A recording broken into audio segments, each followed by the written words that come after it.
Yeah. So the question was, what expectations did you have to set with each other? Dude, I mean, honestly, I'm going to echo what Gabe said is you just have to communicate really effectively and be intentional because it's one of those things where. And that doesn't stop after long distance, but it just needs to be, you need to be hyper aware of it when you're doing long distance. Which takes me to bullet point number 1. Oh, let's go, baby. Bullet point number 1, which is, let's get it. Long distance relationships can be awesome, but you need to accept the hardships that they bring. And so honestly, I think one of the reasons Write it down. I think one of the reasons why Tori and I have such a great marriage thus far, I'm not just trying to brag on us, but I'm just being honest, is because we put in those hard yards long distance where we couldn't just be all over each other physically. We had to learn how to talk as friends. You know what I mean? We had to learn how to sacrifice for each other.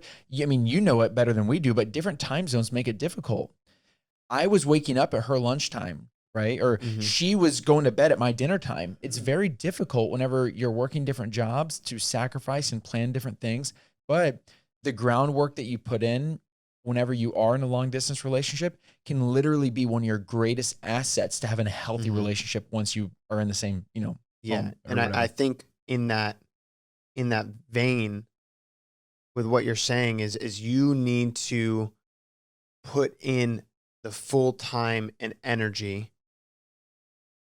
And if you don't, it's not going to work. So you kind of need to be aware of like, if you don't want to put in that energy for this long distance relationship, is that person right for you? Yeah. If you're not willing to do that, you know, it's a question you kind of got to ask yourself. And it's kind of what you're saying where you need to continue that effort after you are married. But that's one of the things that I think people can get wrong is that whenever they're dating, it's just exciting. There's someone new. This is fun, whatever. Then you get married and the person's around all the time. Then you forget to date. You forget to be intentional with each other. You forget to pursue each other because now they're just there. Right. And so I think that that's one of the most special parts about long distance is that you do have to plan your date nights. You have to Tori and I would do FaceTime dates, and we also set really healthy boundaries, which is, by the way, step number 2 to having point number 2, baby. Let's go. Set up boundaries. Tori and I would not go longer than 3 weeks without seeing each other. Now, of course, we were just across the continental U.S. We didn't have to go to Australia, But no, I mean, it was far, but it wasn't But also you guys were in a position where you could travel as well. Yeah. Yeah. Well, and what's cool is we committed to it and then God showered favor on us. It was crazy.